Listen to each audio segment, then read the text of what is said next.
আসসালামু আলাইকুম সবাইকে ওয়েলকাম জানাচ্ছি জিএসটি অ্যাডমিশন নিয়ে আরও একটা গাইডলাইন ভিডিওতে। আজকের ভিডিওতে আমরা কথা বলবো যে জিএসটি গুচ্ছতে ম্যাথে কিভাবে 25-এ 25 পাওয়া যায় বা অ্যাকচুয়ালি ম্যাথে কিভাবে ভালো মার্কস তোলা যায় যাতে করে আমাদের অ্যাডমিশন জার্নিটা সহজ হয় এবং সহজেই আমরা একটা সিট পেয়ে যাই।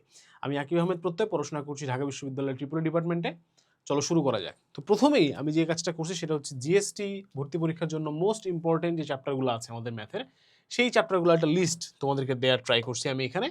আমরা যদি বিগত বছরের গুচ্ছের প্রশ্ন প্যাটার্নটা অ্যানালাইজ করি তাহলে আমরা দেখতে পারবো যে কোনিক্স জিএসটিতে সবচাইতে বেশিবার আসা চ্যাপ্টার হচ্ছে কোনিক।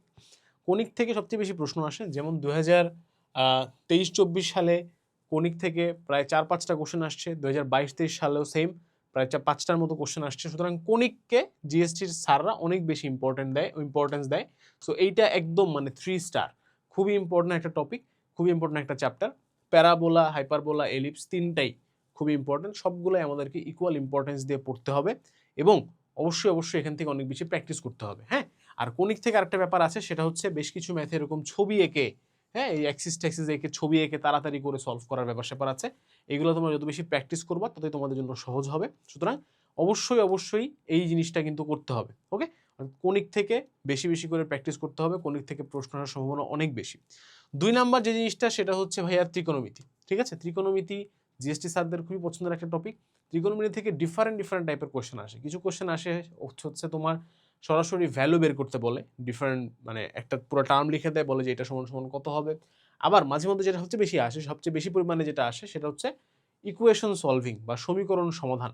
ঠিক আছে, জিএসটির আমাদের 7.2 যে চ্যাপ্টারটা আছে সেখান থেকেও আসে, অর্থাৎ সেকেন্ড পেপারের 7.2 এর কথা বলছি আমি, সেখান থেকেও আসে। অর্থাৎ ত্রিকোণমিতির আমাদের সমীকরণ সমাধান। তো সমীকরণ সমাধানগুলো কিন্তু কখনোই আমরা আসলে অ্যাকচুয়ালি সমীকরণ সমাধান করি না, সেখান থেকে আমরা আসলে অপশন টেস্ট করে অ্যান্সারগুলো দেখি।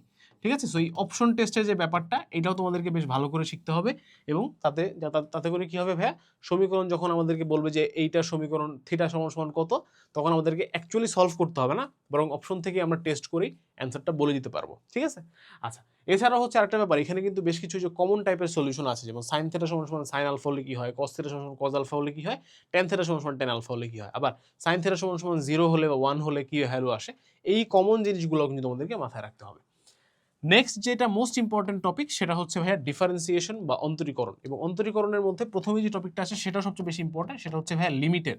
সো এই লিমিট থেকে দেখবা প্রায় প্রতি বছরই হচ্ছে পরীক্ষায় প্রশ্ন আসে একটা বা দুইটা, এবং টোটাল ডিফারেন্সিয়েশন থেকে 3-4টা প্রশ্ন চলে আসে।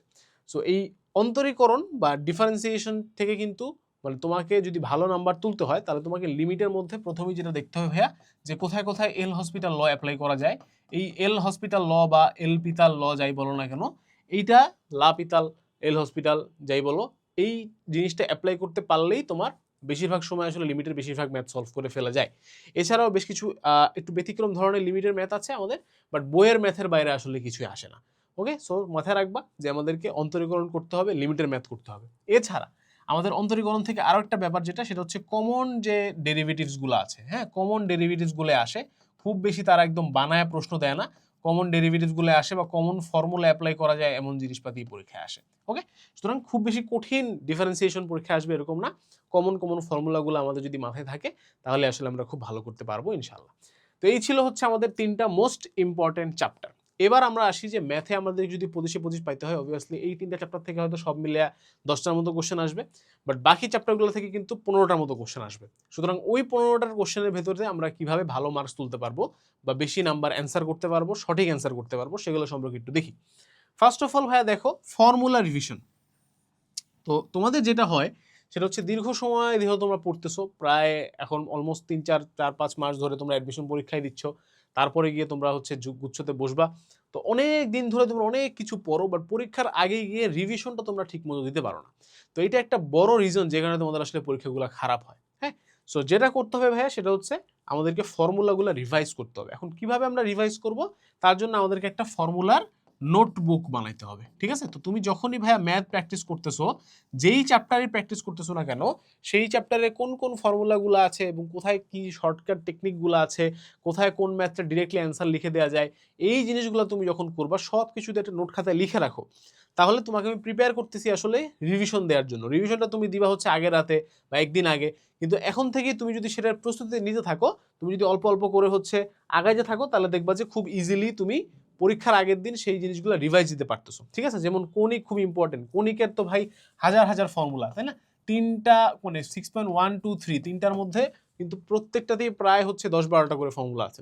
তো এতগুলা ফর্মুলা মনে রাখার জন্য কিন্তু তোমাকে কি করতে হবে, লিখে লিখে প্র্যাকটিস করতে হবে, প্লাস নোটবুক, একটা ফর্মুলা নোটবুক বানায় রাখবা, সেখান থেকে তোমাকে পরীক্ষার আগে রিভাইজ দিতে হবে।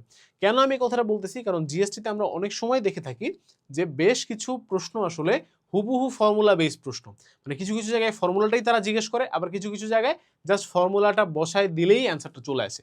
তো ওই প্রশ্নগুলো যদি তুমি ঠিকঠাক পারো, তাহলে তুমি দেখবা খুব সহজেই আসলে 16-17 এরকম মার্কস তুমি তুলে ফেলতে পারতেছো। সুতরাং তোমার সাকসেস রেট অনেকটাই ডিপেন্ড করতেছে যে তুমি ম্যাথের ফর্মুলাগুলো কতটুকু ভালো করে আয়ত্ত করতে পারছো। ওকে, আচ্ছা, নেক্সট হ্যান্ড ক্যালকুলেশন প্র্যাকটিস। তো আমরা সবাই জানি যে জিএসটিতে আসলে ক্যালকুলেটর অ্যালাউড না, সুতরাং জিএসটিতে হাতে হাতে ক্যালকুলেশন করতে হবে। এবং হ্যান্ড ক্যালকুলেশনের জায়গায় হচ্ছে যারা বিশেষ করে ইঞ্জিনিয়ারিং প্রস্তুতি নিয়েছো, তারা যখন এসে এখানে জিএসটির জন্য ট্রাই করছো, তোমাদের হ্যান্ড ক্যালকুলেশনে তোমরা অনেকটাই দুর্বল, এবং এটা হওয়াটা একদমই স্বাভাবিক। বাট স্বাভাবিক হলেও তোমাকে এই দুর্বলতা কিন্তু কাটায় উঠতে হবে। অর্থাৎ এখন থেকেই তোমাকে আসলে হ্যান্ড ক্যালকুলেশন প্র্যাকটিস করতে হবে। তো মাথায় রাখবা, হ্যান্ড ক্যালকুলেশন আসলে খুব রকেট সায়েন্স কিছু না। তোমাকে এমন ম্যাথই দেওয়া হবে যেটা তুমি আসলে হাতে হাতে ক্যালকুলেট করে অ্যান্সার লিখতে পারবা। এখন তুমি সেটা পরীক্ষার হলে ঠিকমতো পারতেছো কিনা, হিন্টগুলো ধরতে পারতেছো কিনা, শর্টকাটে করতে পারতেছো কিনা, এটা কমপ্লিটলি ডিপেন্ড করে তুমি কি পরিমাণ প্র্যাকটিস করে আসছো তার উপরে। সুতরাং হ্যান্ড ক্যালকুলেশন তোমাকে হচ্ছে ভাইয়া আগে থেকেই প্র্যাকটিস করতে হবে, আগে থেকেই তোমাকে হাতে হাতে যে ম্যাথগুলো আছে সেগুলো দেখতে হবে। যেমন আমাদের এই জিএসটি ক্র্যাশ কোর্সে যে 35টা আমরা কোশ্চেন ব্যাংক সলভিং ক্লাস নিছি, প্লাস 30টা কনসেপচুয়াল ক্লাস আছে, এই ক্লাসগুলোতে কিন্তু ভাই আমরা হ্যান্ড ক্যালকুলেশন দেখাইছি। অর্থাৎ আমরা পরীক্ষার হলে তুমি কিভাবে এই ম্যাথটাকে অ্যাপ্রোচ করবা এবং কিভাবে ক্যালকুলেটর ছাড়া সলভ করবা, এই জিনিসটা আমরা দেখানোর ট্রাই করছি। তো তোমরা যারা হ্যান্ড ক্যালকুলেশন একটু দুর্বল আছো, হ্যান্ড ক্যালকুলেশন আরও বেশি প্র্যাকটিস করতে চাও বা জানতে চাও, তারা আমাদের এই জিএসটি ক্র্যাশ কোর্সে ভর্তি যেতে পারো। অল্প কিছু টাকা ভাই, লিটারালি মানে এই টাকা দিয়ে এখন একটা ইফতারও ঠিকমতো করা যায় না, রোজার মাসে ভিডিও বানাচ্ছি যেহেতু, মানে ইফতার একজন বাইরে গিয়ে রেস্টুরেন্টে ইফতার করতে গেলে এর থেকে বেশি টাকা লেগে যায়। তো তোমরা চাইলে কোর্সটা কিনে ফেলতে পারো। আচ্ছা, তারপরে ভাইয়া মোস্ট ইম্পর্টেন্ট যে পয়েন্টটা সেটা আমি এখানে রাখছি, সেটা হচ্ছে কি ভাইয়া, কোশ্চেন ব্যাংক সলভিং। জিএসটির জন্য যদি তোমাকে আমি একটা মাত্র পরামর্শ দিতাম যে ভাই এই পরামর্শটা ফলো করো, তোমার জিএসটিতে চান্স হয়ে যাবে, সেই পরামর্শটা হইতে হচ্ছে কোশ্চেন ব্যাংক সলভিং। তোমাকে অবশ্যই অবশ্যই কোশ্চেন ব্যাংক সলভ করে জিএসটি পরীক্ষায় যেতে হবে, এবং জিএসটি পরীক্ষায় ভালো রেজাল্ট করতে হলে কোশ্চেন ব্যাংক সলভের কোনো বিকল্প নাই। সুতরাং সিম্পলি ভাই যে কাজটা করতে হবে, প্রত্যেকটা চ্যাপ্টার প্রত্যেকটা টপিকের বিগত বছরে জিএসটিতে কী কী প্রশ্ন আসছে সেইগুলো আমাদেরকে অ্যানালাইজ করতে হবে, যাতে আমরা টাইপ কমন আসলে পরীক্ষায় অ্যান্সার করতে পারি। এই জন্যই কিন্তু আমাদের এই কোর্সে আমরা 35টা ক্লাস রাখছি শুধু কোশ্চেন ব্যাংক সলভিংয়ের উপর, এবং ওই এক্সাক্ট কোশ্চেনটা যদি এবার পরীক্ষায় আসে, তাহলে কীভাবে অ্যাপ্রোচ করে কীভাবে আমরা ওই শর্ট সময়ের মধ্যে অ্যান্সার দিয়ে যেতে পারবো, সে ব্যাপারটা আমরা আসলে এই ক্লাসগুলোতে ডিসকাস করছি। সুতরাং অবশ্যই তোমাকে পুরো কোশ্চেন ব্যাংক সলভ করতে হবে, এবং ম্যাথের জন্য স্পেশালি কোশ্চেন ব্যাংক সলভ করলেই দেখবা 60-70% খুব ইজিলি আসলে তুমি কমন পেয়ে যাচ্ছ ইনশাল্লাহ। Last but not the least, তোমাকে প্রচুর পরিমাণ এক্সাম দিতে হবে অথবা প্র্যাকটিস করতে হবে, এর কোনো বিকল্প নাই। কারণ তুমি যতই পড়ো না কেন, ম্যাথের জন্য স্পেশালি তুমি যদি প্র্যাকটিস না করো, তাহলে আসলে তুমি পরীক্ষার হলে বসে সেই জিনিসটা রেপ্লিকেট করতে পারবা না। সুতরাং যা করতে হবে ভাইয়া, সেটা হচ্ছে অনেক বেশি এক্সাম দিতে হবে। আমাদের এই কোর্সের সাথেও কিন্তু আমরা 5টা ফাইনাল মডেল টেস্ট হিসেবে রাখছি, পরীক্ষা রাখছি, যেটা তোমরা দিতে পারো। তো ওভারঅল আমি বিশ্বাস করি যে এই চ্যাপ্টারগুলোতে বেশি ইম্পর্টেন্স দিয়ে সব চ্যাপ্টারের ফর্মুলা এবং হ্যান্ড ক্যালকুলেশন যদি তোমাদের প্র্যাকটিসের মধ্যে থাকে, ইনশাআল্লাহ ভাইয়া তোমরা জিএসটিতে বেশ ভালো একটা পরিমাণে ম্যাথ কমন পাবা, এবং কমন না পড়লেও একটু মাথা খাটায় যে সমস্ত ম্যাথ আসবে সেগুলো অ্যান্সার করতে পারবা, এবং ইনশাআল্লাহ ভাইয়া ম্যাথে 25-এ 25 পাবা। সবার জন্য অনেক অনেক দোয়া রইল, ভালোবাসা রইল। আজকের ভিডিও এই পর্যন্তই। আসসালামু আলাইকুম, আল্লাহ হাফেজ, দেখা হবে বিজয়।